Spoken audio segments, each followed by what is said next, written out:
Yes friends, तो अब हम इस प्रॉब्लम को सॉल्व करेंगे। कंपनी अकाउंट्स में ये फाइनेंशियल स्टेटमेंट्स की प्रॉब्लम्स हैं और ये वेराइटीज़ की प्रॉब्लम्स हैं जो हम कर रहे हैं। चलिए ये पढ़ते हैं। Provisional balance sheet of P limited as on March 14 दे रखी है हमें। इसमें आपकी शेयर कैपिटल है, कॉल इन एरियर है, कॉल इन एडवांस है, प्रेफरेंस शेयर्स हैं, general P and L, current liabilities है। Call in arrear are outstanding for 6 months, call in advance are also received 6 months pay. Interest at the rate of 10% per annum on call in advance and 12% on call in arrear are allowed or charged.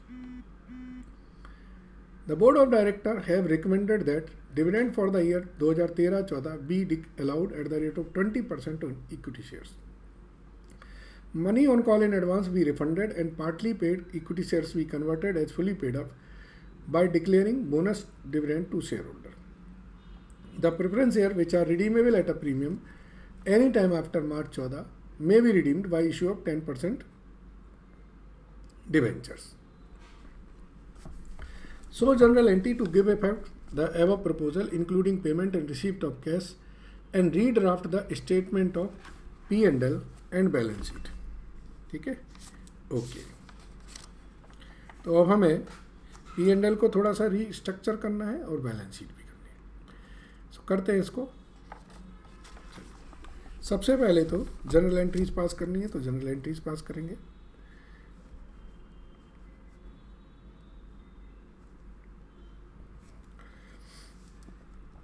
तो हम यहाँ लिखेंगे journal entries.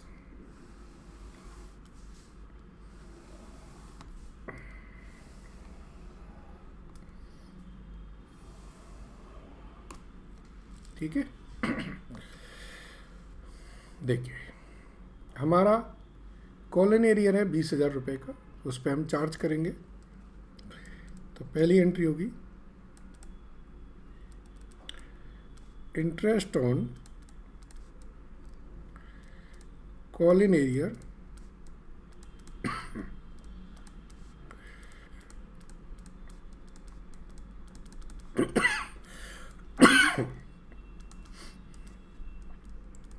ये 1200 रुपये का तो हम interest charge करेंगे।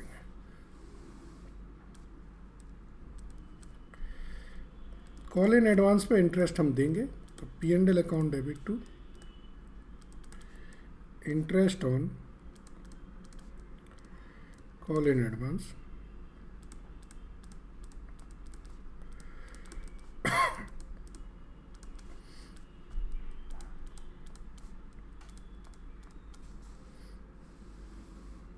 ठीक है जी।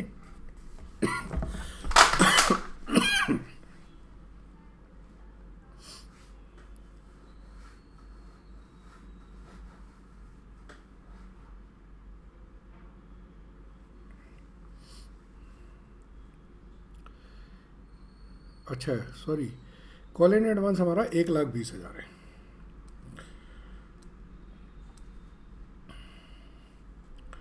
तो ये अमाउंट हो जाएगी 6,000 रुपये। अब तीसरी चीज़, इन्होंने कहा कॉल इन एडवांस हमने रिफंड कर दिया, तो कॉल इन एडवांस 1,20,000 का, interest on call in advance to bank.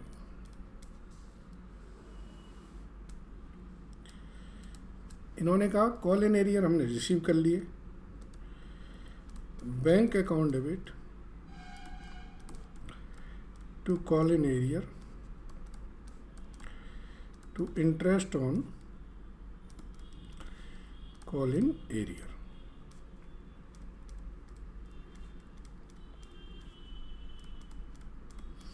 ये हमने रिसीव कर लिया, ठीक है जी। इसके बाद इन्होंने कहा कंपनी ने डिविडेंड डिक्लेयर किया है। अच्छा जी, तो कंपनी डिविडेंड डिक्लेयर करेगी, प्रेफरेंस शेयर पे भी देगी और इक्विटी पे भी देगी। So P and L account debit to preference dividend to equity dividend. Preference share पे तो 10% से 2 लाख का 20% 20,000 हो जाएगा, और 3,50,000 जो 7 रुपीज़ पर 70,000 रुपये, ये हमने डिविडेंड डिक्लेयर कर दिया। ठीक है जी। इसके बाद कंपनी ने कहा कि जो शेयर्स हैं, प्रेफरेंस शेयर हैं, इन्हें रिडीम करना है। तो रिडीम करने के लिए 10% डिवेंचर इशू किए हैं इन्होंने, लिखा है क्वेश्चन में, 3rd पॉइंट देख सकते हो। ठीक है। सो 6वीं एंट्री करेंगे हम।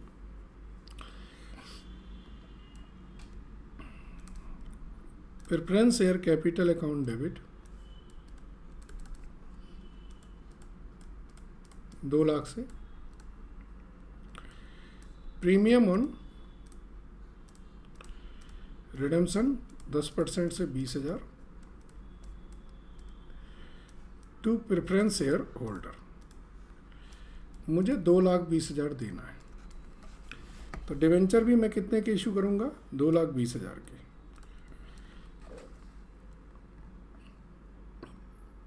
थर्ड पॉइंट पे लिखा 10% debenture. Bank account debit to 10% debenture, ये 2,20,000 के कर दिया आपने। इसके बाद इससे आपने प्रेफरेंस शेयर होल्डर को पेमेंट कर दी।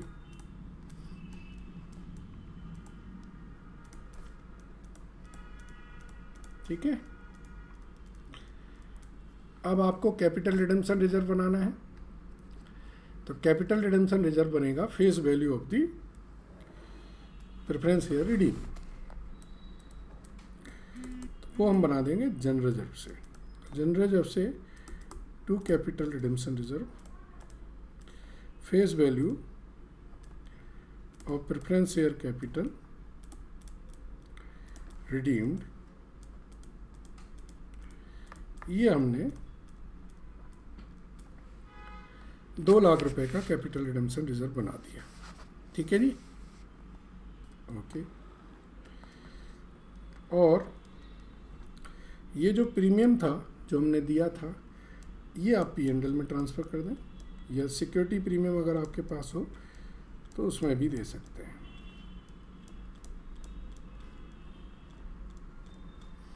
ठीक है। यस।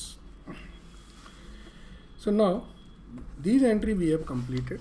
अब कंपनी ने हमसे जो बोला था कि कॉल इन एडवांस रिफंड कर दीजिए, कॉल इन एरियर रिसीव कर लीजिए, और इनको पार्टली पेड को फुली पेड कन्वर्ट कर दीजिए। तो उसके लिए पार्टली पेड को फुली पेड कन्वर्ट कैसे होगा वो भी समझ लीजिए। ठीक है। चलिए, सो नेक्स्ट पेज पर अब बोनस की एंट्रीज और कर दें हम।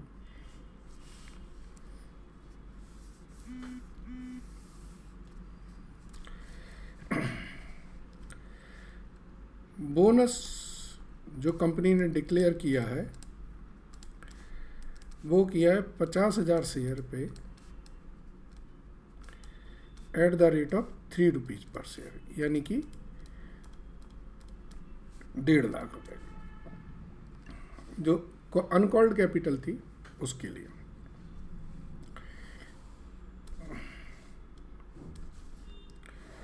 तो इसकी 2-3 जो जनरल एंट्रीज हैं वो और हो जाएंगी। सबसे पहले तो हम शेयर फाइनल कॉल ड्यू करेंगे। तो share final call account debit to equity share capital, ये 1.5 लाख रुपए की आपने फाइनल कॉल कर दी। इसके बाद 12th number, capital redemption reserve account debit to bonus to share holder 1.5 lakh रुपए। और bonus to share holder to equity share final call. ये नॉर्मली पैसे रिसीव होते हैं, बट चूंकि हमने बोनस डिक्लेयर कर दिया है, ये बोनस से एडजस्ट हो जाएंगे। ठीक है जी, यस। सो कंपनी ने बोला कि हमने ये सारी एक्टिविटीज़ की हैं, ये कर दीजिए, अब आप मुझे बैलेंस शीट बना दीजिए और P&L बना दीजिए। तो पहले हम P&L बना देते हैं। ठीक है जी। सो अब आप लिखेंगे statement of profit and loss account. Vertical format होगा। तो वर्टिकल फॉर्मेट में आपके पास प्रॉफिट कितना है, 2,70,000 रुपये क्वेश्चन में दिया है। P&L का 2,70,000 है। ठीक है। इसके बाद यहाँ ऐड करेंगे हम अदर इनकम। ये क्या है other income? Interest on call in area. ये आपके 1,200 रुपये हैं। ठीक है। फिर हम एक्सपेंसेस लिखेंगे। एक्सपेंसेस में अदर एक्सपेंसेस आएंगे। Interest on call in advance, how much? 6,000 rupees. सो ये आ जाएगा हमारा 2,65,200। ठीक है। This will be your profit before tax. Less करेंगे प्रोविजन फॉर टैक्स, क्वेश्चन में नहीं दिया है। ये आ गया हमारा प्रॉफिट आफ्टर टैक्स। फिर हम लिखेंगे profit and loss account, balance brought forward. ये हमारे क्वेश्चन में नहीं दिया है। ठीक है जी। फिर लेस करेंगे प्रपोज्ड डिविडेंड। हमने कितना प्रपोज्ड किया है? 90,000 का। ठीक है। सो ये आ जाएगा profit and loss account carried forward. Balance sheet में 1,75,200 हमारा कैरी फॉरवर्ड हो जाएगा। ठीक है जी, यस। अब हमें बैलेंस शीट बनानी है, तो हम बैलेंस शीट बनाएंगे। देखिएगा, बैलेंस शीट हमें शेड्यूल 3 के हिसाब से बनेगी। सो हम लिखेंगे बैलेंस शीट ऑफ, ये चेंज करना है,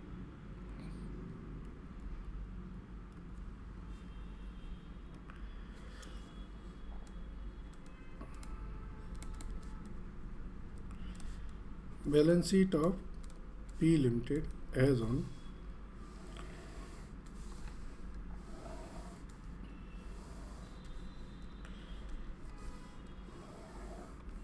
ठीक है।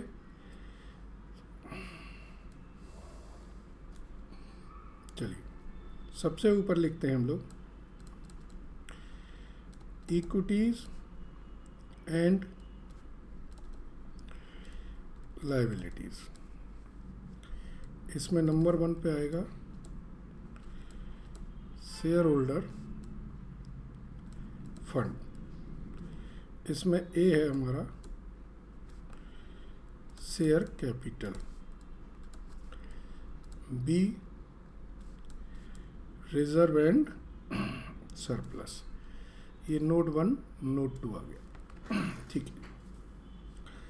नंबर 2 पे non current liabilities, number 3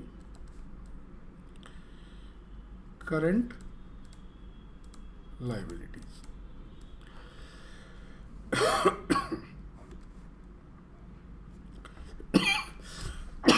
sorry,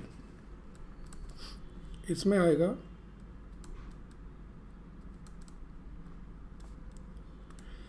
long term borrowing. Question में याद है आपने 10% डिवेंचर इशू किए थे, तो ये 2,20,000 हो जाएगा। करंट लाइबिलिटीज में एक होगा आपका ट्रेड पेबल और बी में आएगा आपका अदर करंट लाइबिलिटीज या short term provision. Trade payable आपके क्वेश्चन में 2,80,000 दिए हैं,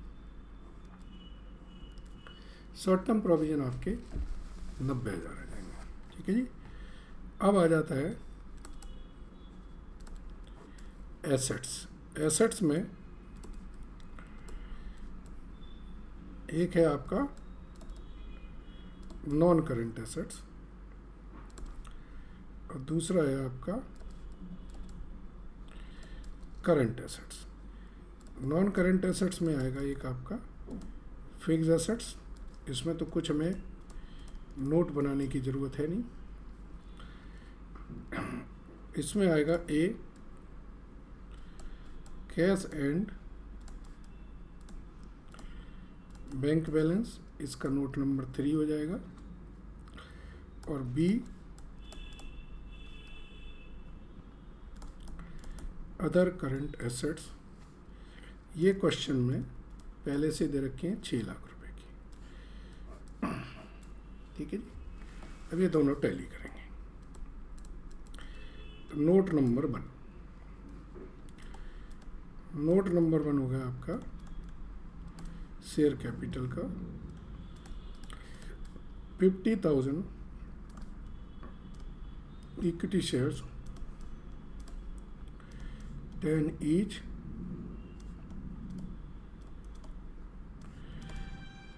ये हमारे हो गए 5 लाख रुपए के। ठीक है जी। Note 2, reserve and surplus. So general reserve हमारे थे, जो बचे हैं जनरल रिजर्व, वो कितने के बचे? जनरल रिजर्व बचे हमारे 1 लाख रुपया के। कैपिटल रिडेम्पशन रिजर्व 50,000 रुपये के एंड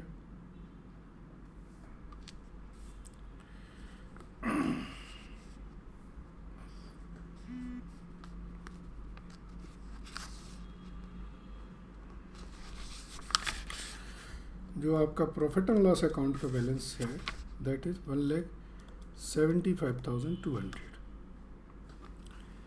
ओके।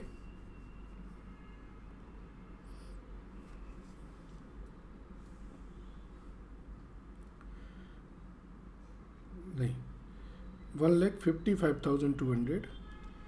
क्यों? जो प्रीमियम ऑन रिडेम्पशन है वो भी हमने P&L से ही चार्ज किया था। सो ये आ गया 3,05,200। 3,05,200। इसका टोटल आएगा 1,39,5,200। नोट नंबर 3 हमने बनाया कैश एंड बैंक का। ठीक है। अब आप बताइए कैश एंड बैंक का बैलेंस क्या था हमारे पास? हमारे पास कैश एंड बैंक का बैलेंस था